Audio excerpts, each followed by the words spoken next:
60 రోజుల్లో కాంగ్రెస్ ప్రభుత్వం ఏం సాధించిందని బీఆర్ఎస్ ఎమ్మెల్సీ కవిత ప్రశ్నించారు. ఇంద్రవెల్లి సభ లెక్కలు చెప్పాలని డిమాండ్ చేశారు. మరోవైపు కవిత కామెంట్లను కాంగ్రెస్ నేతలు తిప్పికొట్టారు. లిక్కర్ స్కామ్లో కోట్లు కొల్లగట్టిన కవిత ఇప్పుడు కాంగ్రెస్ ప్రభుత్వంపై నిరాధార ఆరోపణలు చేస్తుందని అన్నారు. నిన్న మీటింగ్కి పెట్టిన ఖర్చు ఎంత? దాంట్లో కాంగ్రెస్ పార్టీ మరేమన్నా వేదిక వాడుకున్నందుకు, కుర్చీలు వాడుకున్నందుకు, లైట్లు వాడుకున్నందుకు ప్రభుత్వానికి ఏమన్నా ఫీజు కట్టించారో కూడా ముఖ్యమంత్రి గారు తెలియజేయవలసిందిగా ఈ సందర్భంగా నేను కోరుతా ఉన్నాను.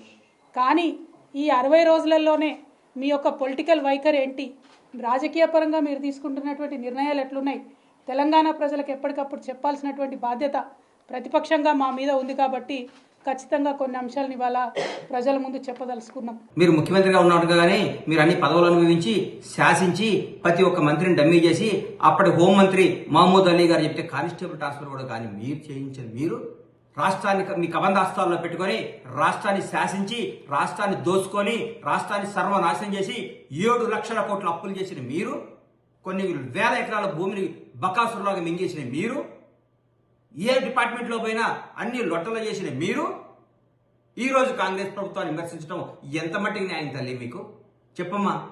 నీకు చేతులైతే దండం పెడుతున్నా, నువ్వు నమ్మే భగవంతుడు సాక్షిగా, నీ తల్లిదండ్రుల సాక్షిగా నువ్వు అక్రమ సంపాదన సంపాదించదమ్మా.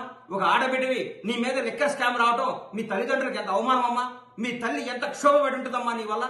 ఆ తల్లి మహాతల్లి నీ గురించి ఎంత బాధపడి ఉంటుందమ్మా. నేను ఇట్లాంటి బిడ్డను ఎందుకు కన్నానని ఎంత బాధపడి ఉంటుంది. అక్రమంగా ప్రజల సొమ్ము లక్షలాది కోట్ల రూపాయలు సంపాదించుకొని ఈరోజు లిక్కర్ స్కామ్లో నువ్వు ఇరుక్కొని లిక్కర్తోటి ప్రజల జీవితాలతో ఆడుకొని చాలామంది చావులకు కారణమయ్యి దాంట్లో కూడా బీజేపీతో కుమ్ముక్కయ్యి ఈరోజు నువ్వు బయటపడే ప్రయత్నం చేసి ఈరోజు ప్రియాంక గాంధీ ఎవరో అని అడిగేటువంటి పరిస్థితికి నువ్వు వచ్చినావనంటే అది చాలా బాధాకరం. ముఖ్యంగా భద్రాద్రి రాముడికి ఏవైతే పట్టు వస్త్రాలు ఉన్నాయో ముఖ్యమంత్రి దంపతులు పట్టుకోవాలి. మరి నీ అన్న కొడుకు మేనల్లుడు ఏ హోదాతోటి భద్రాద్రి రాముడికి బట్టలు పట్టుకొని పోయిండు? అట్లా వయలేషన్ గురించి మాట్లాడితే మీరు చేసిన వయలేషన్ అనేది రూల్స్ రెగ్యులేషన్స్ అన్నీ పక్కన పెట్టి ఇష్టానుసారంగా మీరు చేశారు. ఈరోజు ఒకటేసారి మీ అధికారం పోయే వరకు మేము ఏదైతే చేస్తామో దాన్ని చూసి మీరు భరించలేక ఏదో అవాకులు చవాకులు పేలుతూ ఉన్నారు. కాబట్టి ప్రియాంక గాంధీ అంటే మా అందరికీ తెలుసు, తెలంగాణ అందరికీ తెలుసు. తెలంగాణ వాళ్ళ తల్లే సోనియా గాంధీ తెలంగాణ ఇచ్చింది అనేది కూడా తెలుసు. నువ్వు ఒక్కదాన్ని వచ్చి ప్రియాంక గాంధీ ఎవరు అని అంటే అది నీకు జ్ఞానం లేదని అనుకుంటారు తప్పితే ఇంకేమీ అనుకోరు జనం. టీఆర్ఎస్ ప్రభుత్వమే ఉంది కదా, అప్పుడు కవిత గారు ఉన్నారు కదా, అప్పుడు పార్లమెంట్ సభ్యులు కదా, ఎమ్మెల్సీగా ఉన్నారు కదా, ఇప్పుడు ఎందుకు చెప్తున్నారు? ఏమి ఎక్కడ మీరు చేయాల్సినవి చేయకుండా మేము చేయలేదని చెప్తున్నారు. ఇంకో విషయం, మీరు మహిళలతో మాట్లాడాల్సిన నాయకురాలు కదా.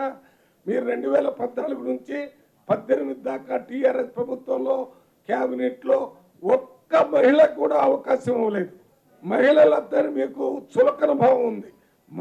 మహిళలంటే టీఆర్ఎస్ బీఆర్ఎస్ పార్టీ ముఖ్యమంత్రికి వాళ్ళు పిల్లలకు అనేటటువంటి యంత్రాలు వంటింటి కుందేళ్లు లాగానే చూశారు. కాబట్టి అప్పుడు ఎమ్మెల్యేలుగా మహిళలు గెలిచినా కూడా ఒక్క మహిళకు కూడా మీరు క్యాబినెట్లో అవకాశం కల్పించినటువంటి మీరు కవిత గారు, ఇప్పుడు మీరు ఈ బీసీ పూలే గారిని గురించి కానీ మహిళల గురించి కానీ మాట్లాడే నైతిక హక్కు మీకు పూర్తిగా లేదు.